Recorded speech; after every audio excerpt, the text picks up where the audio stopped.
Good morning everyone, ito po ang inyong lingkod, si Pastor Roel Camia po mula po dito sa Winnipeg, Manitoba, Canada para po sa ating pag-aaral ng salita ng Diyos ngayong umaga. Welcome po sa Tinig ng Pag-asa. Binabati ko po kayo ngayon ng isang maligayang Monday morning mga minamahal na mga kapatid sa iba't ibang bahagi po ng mundo na nakatunghay sa atin ngayon. Ang biyaya, pagpapala ng ating Diyos na buhay ang patuloy po ninyong maranasan. Samahan po ninyo ako sa talatang ating pagbubulayan. Matatagpuan po ito in the book of Nehemiah chapter 3 verse 29. Ganito po ang sinasabi. Next to them, Sadok, son of Immer, made repairs opposite his house. Next to him, Semaiah, son of Sekaniah, and guard at the east gate made repairs. Pagpalain ng Panginoon ang pagkabasang ito ng kanyang banal na salita na sa umagang ito ay ating pagbubulayan. Siguro po na itanong nyo, ano yung binasa mo, Pastor Ruel? Wala kaming naunawaan doon sa talatang iyong binasa. Totoo ba na iyan ay nasa Bible? Opo. At kung magsusuri po tayo sa aklat po ni Nehemiah, ay mababasa po natin ang talatang aking binasa. Marahil it is not an interesting verse to read sapagkat ang talatang ito ay talaan ng mga pangalan.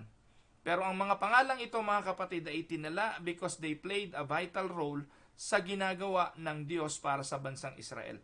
Natatandaan niyo po ba na ang bansang Israel ay during the time of Babylonian exile, winasak po ito at guho po ang Jerusalem. At ang mga kapatiran ay nagsimula na pong magbalikan mula po sa kanila pong exile at may mga nakabalik na po papunta po sa Jerusalem. And they found out that the walls of Jerusalem was totally ruined. At sa pagkakataon pong ito, humingi sila ng tulong kay Nehemiah para magsimulang magtayo ng pader. At dahil po si Nehemiah ay naandun po sa place of position in the palace of the king, ang hari po noon ay si King Artaxerxes, ay nanikluhod siya, tumingi siya ng tulong para bigyan siya ng pagkakataong itayo ang pader ng Jerusalem. At mga kapatid, ito pong talata na ating binasa ay talaan lamang ng mga pangalan ng mga taong naging instrumento sa pagtatayo ng pader. Ang sabi po, nang sinimulan na nilang gawin ang pader ay para silang isang tao lang. They are many, but they work as solid, unified one person. Parang gano'n, no? Dahil they have one goal in mind, that ito ay ang itayo ang pader. Sama-sama po silang nagtrabaho. At ang maganda po rito, tingnan po ninyo, ang kanila pong nire-repair na part ng wall ay yung opposite of his house, of their house. Mababasa po natin yun, next to them, si Sadok, son of Immer, made repairs opposite of his house. Ibig sabihin, doon sa kabila, opposite, ano ba yun? Kabaliktaran ng kanyang bahay. Yung sa mga katapat ng kanilang mga bahay, doon nila ginagawa yung pader na giba. No? At sama-sama po sila. Talaan po yung Nehemiah chapter 3 ng maraming mga pangalan ng mga taong tapat-tapat ayon sa kanyang katapat ng bahay niya. Doon sila nagsisimulang magtayo ng pader. Meron nga hong isang commentator na nagsabi na God is great believer in putting names down. Ang Biblia po kasi may mga parte doon, like yung Book of Numbers. Alam niyo po ba yung Book of Numbers, yung aklat ng mga bilang? Ito po'y talaan lang ng mga genealogy o census ng bayan at lahi. At kung kayo po'y palabasan ng Bible, siguro huli sa listahan ng inyong babasahin ay ang Book of Numbers. Kasi po ito, talalang ito ng mga pangalan ng mga tao ng census na it is not really interesting to read. Po, sino ba naman magbabasa ng si Ruel, anak niya si Reuel, anak niya si ganito, ganyan. Ang hirap, no? At hindi interesting. Pero nakakatuwa na ang Diyos, interesado siya sa pagtatala ng mga pangalan. At there are many chapters like this in the scripture. At lagi pong gano'n, no? In fact, sa Matthew, in the book of Matthew, makikita po natin, sinimulan ito sa genealogy rin. Talaan din ng mga pangalan ng lahi ng ating Panginoong Hesukristo. Palatandaan lang ito marahil, mga kapatid, na sa Biblia ay nagtala ang Diyos ng mga pangalan, tiyak din na yung sinabi niyang ang pangalan natin nakatala sa langit ay totoo. Dahil kung dito po sa lupa, sa Bible pa lang, nagtatala na siya ng mga pangalan, di totoo rin yung kanyang sinabi na our names are written in the book of life in heaven because of our faith in His only begotten Son. It means that God has not forgotten our names either. He loves to record the names of people whom He will choose. Amen po ba ron? Subalit ang pinakasentro po ng ating pag-aaral ay hindi yung talaan ng mga pangalan. Kung hindi, yung katotohanan na kapag nagsimula na tayong magtayo kung ano man ang bagay na gusto nating itayo at bumangon mula sa guho na kalagayan at pangit na sitwasyon, kailangan natin ng tulong ng iba. So I would like to discuss with you today the power of cooperation. We need and must seek help from each other. This is a great chapter about cooperation. Sa chapter 3 po ng Nehemiah, illustrates the New Testament truth concerning the body of Christ. Di po ba sa 1 Corinthians chapter 12, Romans chapter 12, ang mga chapter po ito ay turo ng ating Panginoong Hesukristo na we are part of a worldwide body made up of many members. We belong to each other, and so we are to help one another and bear one another's burden. This is portrayed in a very dramatic way throughout the chapter 3 of Nehemiah. Pinakita po rin paano nila pinagtulong-tulungan. At hindi lang po yan, meron pong banta na sila isasalakay ng mga Amorita, ng mga kung ano-anong mga Tites, mga Jebusites, mga kalaban ng bansang Jerusalem.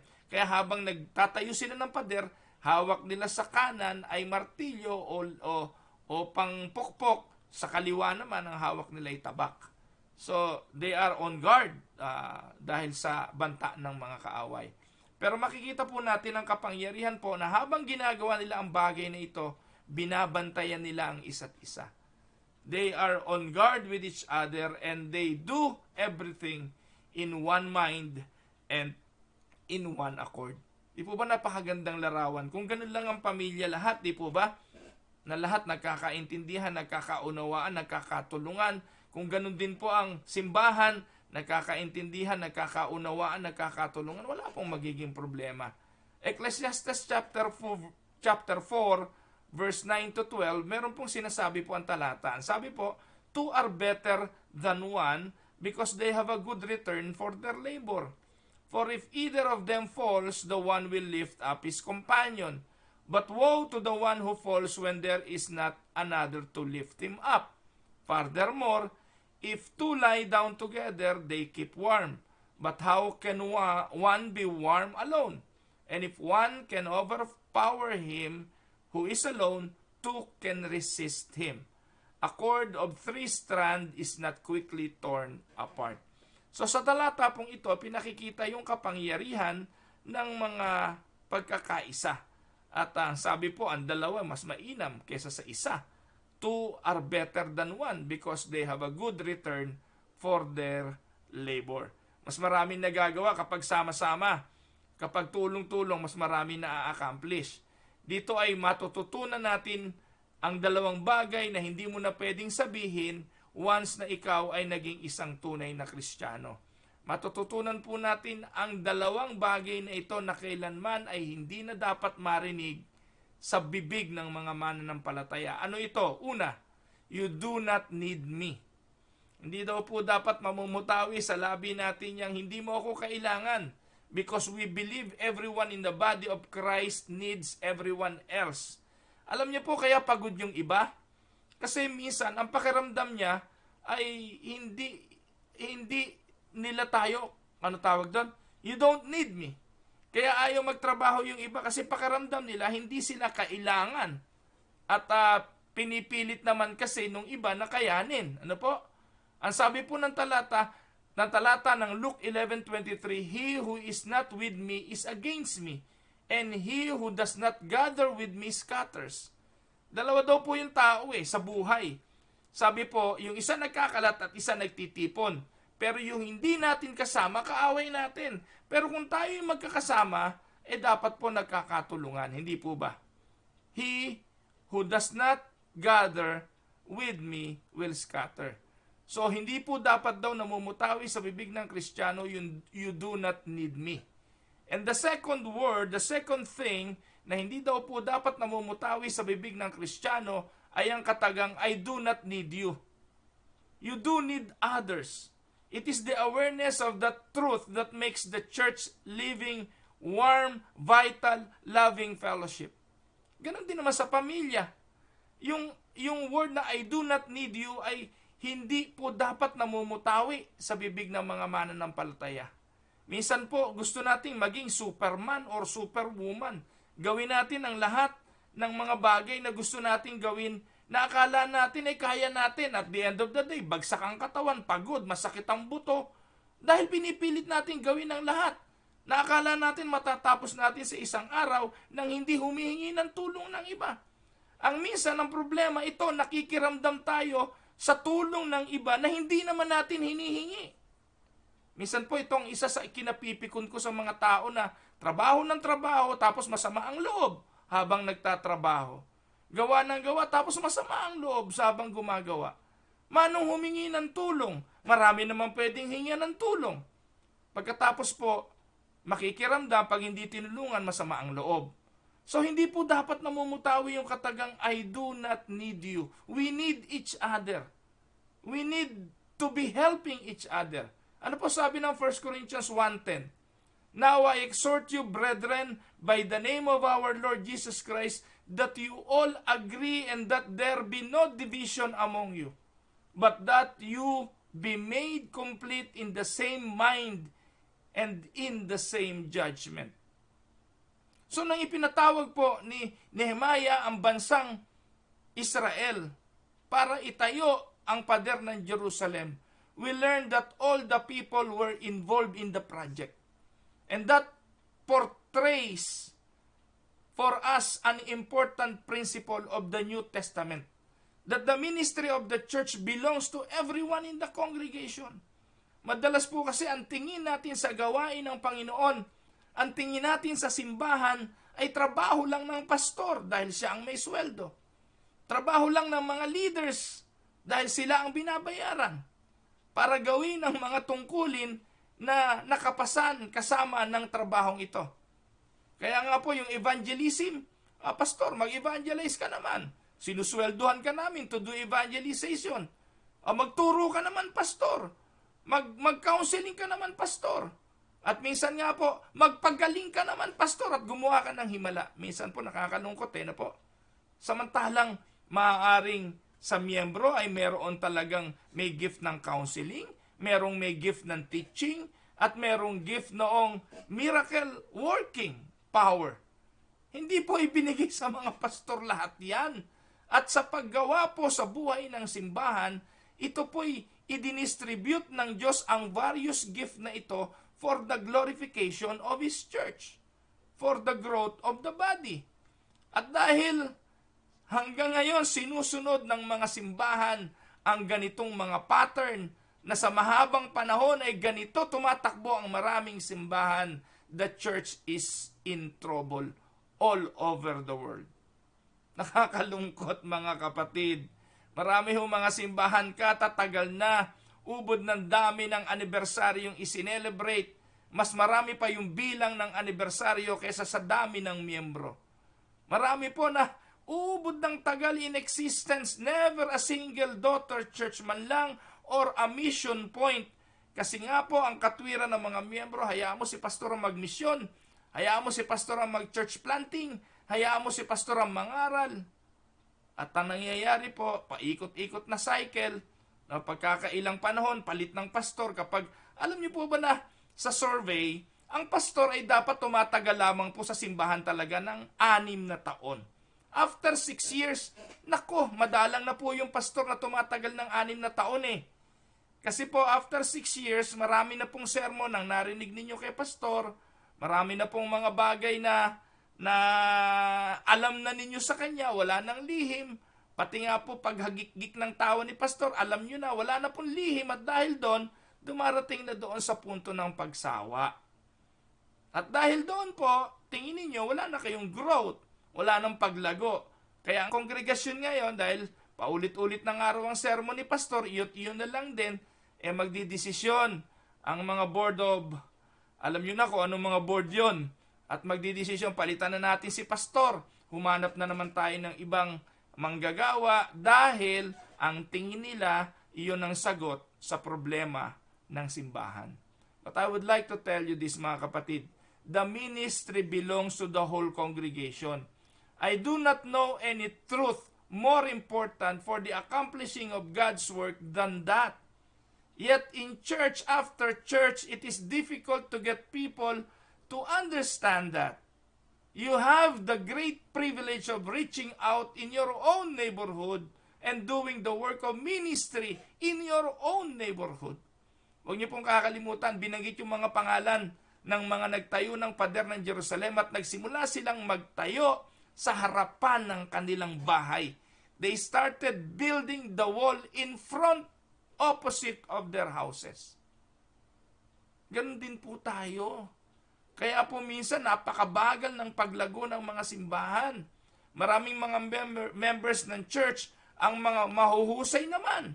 Magagaling sa kung ano-anong mga bagay. Naku po, ang husay nga magbenta ng kung ano-ano. Pero matanong kita, alam ba ng mga parokyano mo? Alam ba ng mga customer mo? Alam ba ng mga kasamahan mo sa trabaho na ikaw ay isang Kristiyano? O natatakot kang malaman ng iba Dahil nakakahiya na malaman nilang Kristiyano ka. Dahil yung sinasabi mo at yung ipinapamuhay mo ay magkaiba. We need to break this distorted condition. Kung meron tayong unang dapat na ibahagi sa mundong ito, ay ang pag-ibig ni Kristo at hindi ito magagawa ng mga pastor lamang. Hindi ito magagawa ng nag-iisa kung hindi ng buong katawan ni Kristo ang buong iglesia. It is really sad knowing that people have no ministry of their own and therefore little excitement or interest in life. Mga kapatid, kayo po, 70 kayong nanonood sa akin ngayon. 70 po kayo na nanonood sa akin ngayon. Tatanungin ko kayo, anong contribution nyo sa simbahan? Anong contribution nyo sa ministeryo ng katawan ni Kristo? Mga kapatid, kung hindi po kayo sigurado kung ano yung pinapagawa ng Panginoon, tanungin nyo pastor nyo. Pastor, ano po kaya pwede kong maging contribution sa simbahan? Meron po bang ministeryo na pwede kong gawin? At kung ano yung ministeryo yon, tanggapin ninyo, paniwalaan ninyo na iyon ay binigay ng Panginoon at tuparin ninyo. Tandaan po ninyo, you will never be a part of a church na wala kayong gagawin. There will always be a ministry available for you.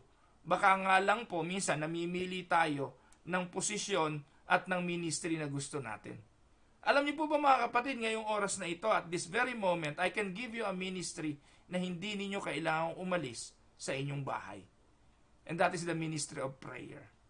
From now on, I am commissioning you, 72 listeners right now, 72 viewers right now. And this is the ministry that God wants you to have right now.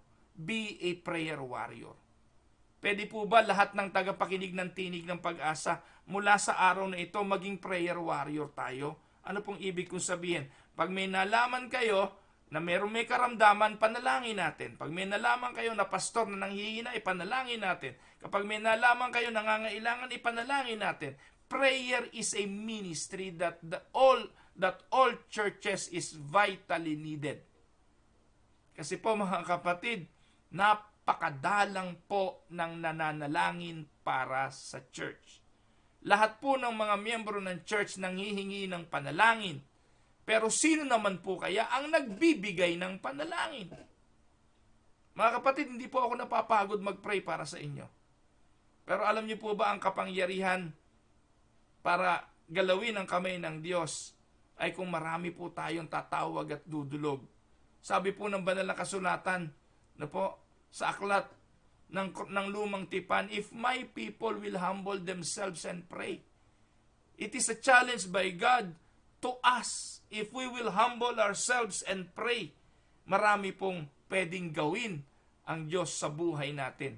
Sabi po ng 1 Corinthians chapter 3 verse 9. No? 1 Corinthians chapter 3 verse 9. For we are all God's fellow workers. You are God's field. You are God's building. Sino po ang sinasabihan dito? Hindi lang po mga taga-Corinthians, kundi tayong lahat. We are all God's fellow workers. Trabahador po tayo. Kamanggagawa ang term po pala. Lahat po tayo kamanggagawa ng Diyos. Ang tawag po, you are God's field. You are God's building. Yan po yun. Kung pagbubulayan po natin yun, alam nyo, sarap gumawa ng sermon dyan 1 Corinthians 3:9. Subukan kaya natin freestyle, gumawa tayo ng sermon ngayon dyan. Actually, hindi po ito yung message ko sa inyo ngayong araw My message is cooperation. Pero nakita ko po itong talatang ito, 1 Corinthians 3:9, subukan po nating pagbulay-bulayan. We are all God's fellow worker. This could have a couple of meanings. We are partners with God. We are colleagues together in the work, or both. Pag sinabi pong we are all God's fellow worker, pwedeng partnership or pwedeng tayo po'y manggagawa lang, or both. I maintain there are vertical and horizontal dimensions sa talatang ito Ang vertical dimension in our relationship with God, we cannot begin to do the work He gives us unless He is with us. Kung tayo'y fellow worker ng Diyos, tandaan po ninyo, katuwang tayo ng Diyos. Lahat ng gawain na ating gagawin, hindi natin magagawa kung hindi natin siya katuwang. That is the vertical. Now, yung horizontal naman, our Lord knows that to do the greater works that He intended us to do, kailangan naman natin ng tulong ng iba at ang cooperation ng kapatiran. Amen? Dalawang bagay yun. Sa iyong sarili, tandaan mo, kung may ipinapagawa ang Diyos, hindi mo ito magagawa without His help. Second, kung may ipinagagawa ang Diyos, hindi mo ito magagawa without the help of your fellow Christians. Because of the work we are called to do, we are to be witnesses both in our backyards and to the ends of the earth. Matthew 28:20. You cannot do that independently and obey the Master. You have to work together to make disciples, fellow workers serving together to share the gospel and make disciples of all nations. In this passage, we are called God's field. Ito po ang sabi po ng talata, you are God's field. Ano ba ibig sabihin ng God's field? Tayo raw ay lupain ng Diyos. In the most amazing ways, our God is working in the lives of every believer to make us a producing field. Look at what works must be done in the field of our lives. Bilang lupain, ano ba ang kailangan gawin para tayo maging kapaki-pakinabang na lupain? Ang isang lupain para mapakinabang, ang kailangan munang gawin, tanggalin ang mga bato. Tanggalin yung malalaking mga bato, bungkalin at tanggalin ang mga bato. Dahil alam natin, para mapakinabangan sa taniman, tinatanggal muna yung mga bato na yan. Ano representasyon nito? The old pattern of the self-indulgent flesh must be taken away. Kasama po roon yung mga bagay na marurumi sa ating buhay, mga kasalanan. And that's what it means to die daily and take up the cross of the Lord and follow Him daily. Galatians 2:20. No? Kailangan mapako tayo na kasama ni Kristo at ang kasama po doon ay ang pagtanggal ng mga malalaking bato sa ating mga buhay. We need God, we need His cooperation in order to get rid of the stones in our lives. Amen? The second na kailangan gawin sa soil in order for the field para maging kapaki-pakinabang, to be useful, the soil of life must be tilled. Kailangan po itong araruhin. Kailangan po itong, itilled. Araruhin nga. God's work in us to break up the fallow ground of our inclination. Nothing can be left undone so that you trust Him in all things. Kailangan po na durugin po tayo, pinuhin po tayo para lang tayo mapagtamnan. Kaya po, di po ba, saan po ba sumisibol ang pananampalataya? Naalala niyo po ba yung parable ng the sower? Yung pong mga hasik? Ang butong inihagi, saan po ba ito bumagsak? Bumagsak po ito sa dawagan, bumagsak po ito sa batuhan, bumagsak po ito sa tabing daan, pero ang namunga po ng marami ay yung bumagsak sa mabuting lupa. Kaya po, kailangan tayong maging mabuting lupa. At pangatlo, para maging mabuting lupa, the weed must be managed. Kailangan ding i-manage natin ang mga dandelion, kailangan nating i-manage ang mga mapamuksang damo, no? At ito po ay nakita po natin sa parable ng sower na para sumibol, para makapamunga, ang mga butong ihahasik, kailangan tayong maging magandang lupa at handang lupa para pagtamnan. At ito po mga kapatid ay trabaho ng Diyos at magagawa natin ito sa tulong din ng mga taong ibinigay sa atin ng Panginoon. I hope may napulot po kayo. Freestyle po ginawa ko ng sermon yung 1 Corinthians 3:9. Pero nakita ko lang po mga kapatid ng isang katotohanan na sa buhay Kristiyano, no man is an island. Sa buhay Kristiyano, hindi tayo mabubuhay ng nag-iisa. Sabi po ng awitin, magagawa natin ang lahat ng bagay sa mundo. May isang bagay na hindi magagawang nag-iisa, di ba? Magagawa po natin ang lahat ng bagay kung tayo po ay sama-sama. Kung tayo po ay nagkakaunawaan, kung tayo po ay nagkakaisa. So I hope yung mensahe po ng aklat ni Nehemiah chapter 3 verse 29, kahit hindi po wala po tilang sense ang talatang yan, ay kinapulutan po natin ng challenge, ng hamon para sa pagkakaisa, para sa gawain ng Panginoon. So, ito po ang inyong lingkod, si Pastor Roel Camia, para po sa Tinig ng Pag-asa.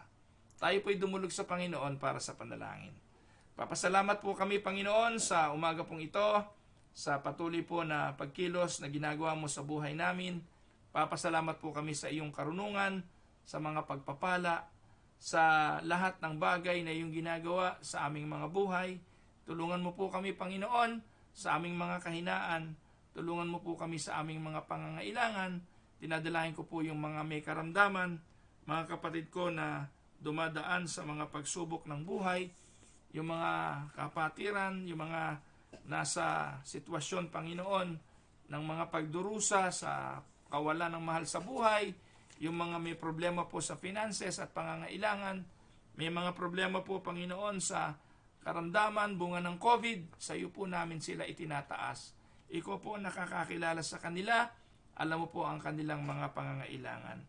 I am praying, O Lord, for Ate Esther Bautista, yung kanyang patuloy na kimo, si kapatid na Debbie Bernabe, si kapatid na Jules Masalunga, pagpalain mo po sila, Panginoon.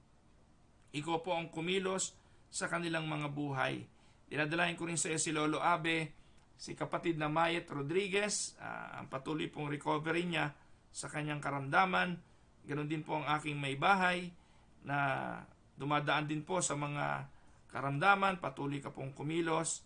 Ang patuloy na pagpapala mo po, Panginoon, sa mga may karamdaman katulad ni Kuya M.A., ni Tita Mildred. Pagpalain mo po sila, Panginoon, si kapatid na Mirna Gonzales. Dalangin ko po sa iyo ang kalakasan ni Tatay Bitoy at ni Nanay Anchang Rodriguez, si Kuya Ikoy at si Ate Gaying Ramos, si Tatay Eleno at si Nanay Pasingsilya, si kapatid na Conrado at Ate Nita Hinido. Patuloy mo po silang pagpalain. Si Tatay Omar at si Nanay Dading Garcia, si Tatay Nesto Gonzales, patuloy mo po siyang aliwin sa kanyang pag-iisa dahil sa pagpanaw ni Nanay Achay. Patuloy pong dalangin kay Uncle Urong at kay Auntie Huli, kay Kakang Lole Atanasio, pagpalain mo po siya, ganoon din ang kanyang asawa, si Tatay David Marasigan, si Kuya Bobby Marasigan, pagpalain mo po sila, Panginoon, sa kanila pong mga pangangailangan. I'm also praying, O Lord, kay Nanay Puste, kay Nanay Tateng, kay Nanay Elong, kay Nanay Engay, kay Nanay Honor, kay Nanay Elisa Capillar, kay Nanay Loli Truperto, kay Nanay Iyeng, kay Nanay Hema de Castro, kay Ate Lita, kay Ate Elvie at kay Kuya Pedoy de Castro. Pagpalain mo po sila, Panginoon, at ikaw po ang siyang patuloy na maghari sa kanilang buhay. I am also praying for Ate Tessie Aison, kay Nanay Celia at Tatay Oye Colubio, kay Bernadette Arellano, ganon din po kay Baby Ayela Almasar, kay Alexa Moreno, kay Albert Umlas, kay Bing Esguera, at ang patuloy na pagpapala mo po kay Dea Profeta, kay Tess Castillo, dalahin ko po ang kanyang patuloy na kagalingan, kay Ate Alice Purificacion, kay Kuya Ban Magkawas, ang patuloy na kaaliwan sa pamilya ni Nori Orate, si Marjorie Almasar, ang kanyang sambahayan, ang pamilya, kapatid na Boet Sanchez, si Ate Mirna Sinfuente, ang pamilya ni Kuya Henry at Mary Jane de la Cruz, pagpalain mo po sila, Panginoon. Ang patuloy na pagpapala mo sa kapatid na Mariby Frias, kay Meryl Cornejo, at sa marami pang iba, Panginoon, na amin pong mga idinudulog, mga kapatid namin na mga may personal na kahilingan. Hindi ko man mabanggit ang kanilang mga pangalan, Panginoon, alam mo po at kilala mo sila. I am also praying for Epoy, pamangkin po ni Ate Heidi Mejia. Ganon din po, dinadalahin ko pa sa iyo, Panginoon, ang kapatid na Agripina Saria, si Jonah Adaw, ang patuloy na pagpapala mo rin kay Lay Presa at kay Emong Presa sa patuloy na pagiging malayo nila sa isa't isa, bunga ng hanap buhay. Patuloy mo po silang samahan, Panginoon. Sa umaga pong ito, narinig mo rin ang daing ng iyong mga anak at hindi naman po ito nalilingid sa iyo. Pinagtitiwalaan po namin na you are a sovereign God and you know everything, Lord. Ang realidad na hindi namin kayang baguhin ang iyong kalooban. Kaya nga po ang dalangin ito'y dalangin ng pagtitiwala at pananampalataya na kung ayon sa kalooban mo magaganap ito. But again, not our will, but your will be done. Ito po ang aming dalangin, Panginoon. Patuloy din pong dalangin ang kapatid ni Kuya Bert Castillo at patuloy mo po siyang samahan, pagalingin din sa kanyang karamdaman. Ito po ang aking dalangin sa pangalan ni Jesus. Amen and amen. Magandang araw po mga minamahal na mga kapatid. Happy birthday sa pinsan kong si Jinky. Belated. At ganun din, happy birthday ngayong araw kay Kuya Bert Castillo. Pagpalain ka ng Panginoon. Magandang araw. Ate Yoli Makatumpag, Ate Cora Dolor, Ate Mirna Sapitan. Pagpalain po kayo ng Panginoon. Nanay Yoli Makatumpag pala. Yan, nanay po siya ni Pastor Mon Makatumpag. Kapatid na Mirna Narciso, kapatid na Bernadette Causaren, Ate Myra Paredes Libertino at ang mga kapatiran sa Aristocrat Restaurant. Pagpalain po kayo ng Panginoon. Ate Maricruz, magandang araw po. Ate Elizabeth Sanchez, kapatid na Marites Fernando, Kuya Eddie Boy Sauler, at Ate Del Sauler. Pagpalain po kayo ng Panginoon. Be healthy and stay safe mga kapatid sa Winnipeg. Ate Heidi Mejia and Kuya Louie Mejia, pagpalain po kayo ng Panginoon. Nani Belen Olaes, Ate Mirna Sinfuente, magandang araw po sa inyo. Ate Leslie Tamundong, Ate Esther Bautista, kay Kumaring Ami Santos, kay Ate Ellen Gonzales at kay Kuya Monching, Ate Agi Victa, Ate Evangeline Aliliran, kay Marie Kiminjin Visto. Sorry po. Ayan, ngayon ko lang yata nakita yung pangalan ni Marie Kim Min Jin. Yan, magandang araw sa iyo kapatid. Kay Ate Merly Toledo, kay Ate Nelia Ramos, magandang araw po. Kay kapatid na Lani Tulagan, kay Kuya Rodante Kerubin, kay kapatid na Vanji Magnaye, kay Ate Yoli, kay Kuya Larry Montillano, kay Ate Nene Enriquez, kay Nanay Carolina Bukiran, kay Ate Paz Perez, kay Kuya M.A. Paredes, at kay Tita Mildred, magandang araw po. Ayan, kay Pastor Jobel Innocentes, magandang araw po Pastor Jobel. Kay Joe Bunag, si Josephine ito. Josephine, magandang araw. Kay Ate Del Sauler, kay Marjorie Almasar, kay Ai Advincula, kay Ate Rosie Silya, magandang araw Ate Rosie, kay Ate Tess Asturias, kay Andy Lumbes. Andy, magandang araw. Ayan. Kay Ate Liwayway Paredes, magandang araw po sa inyo. Pagpalain po kayo ng Panginoon. Kay Mimi Castro, magandang araw. At kay kapatid na Alvin at Virgie Derapisa, magandang umaga sa inyo mga kapatid. Kay Mikey Presa, magandang araw sa iyo. Kay Jeremy Buenaventura, kay Kuya Dol Paredes, kay Cas Amerila, welcome po sa Tinig ng Pag-asa. Kay Mercedita Lopez, magandang araw po, welcome po sa Tinig ng Pag-asa. Ayan. Pastor si Ann ng Unida Carissa. Ayun, si Ann Visto. Mary Ann Visto. Magandang araw kapatid. Isa pala yun si Mary Kiminjin. Kay Darren at kay Marlet Sakdalan, good morning din mga kapatid. At kay Brother Eric Pacifico mula po sa Mexico. Yan. So pagpalain po kayo ng Panginoon mga kapatid. At hindi ko po alam kung anong kalagayan dyan sa inyo sa Pilipinas o sa Amerika. Nagbabago po ang climate ng mundo. Ang klima ng Amerika mukhang mababago, political climate nito, mukhang nanalo na po si Biden. Hindi po ako sigurado pero mukhang ganun po. Ano po? So paalala lang po mga kapatid, may COVID pa, no? At hanggat walang vaccine, ay pinapaalalahanan po tayong mag-ingat-ingat. At again, wag po tayong maglalalabas kung hindi naman kailangan. At ingatan po natin ang ating mga kalusugan. At pasasaan ba at matatapos din po ang lahat ng yan. So maraming salamat po. Thank you po for watching and supporting. Namaos ako bigla. No. Yan. So kindly repost yung video kung gusto nyo po, nasiyahan kayo, pwede nyo po itong i-share o repost. At pwede po itong gamitin sa inyong mga pag-aaral, sa Bible study, sa small group. Marami na po akong alam ng mga small group na ginagamit po yung mga pag-aaral natin dito, yung mga talata, pwede nyo pong gamitin yung mga tema. May mga pastor na rin po na humingi ng tawag doon, pahintulot ko na gamitin sa kanilang mga small group.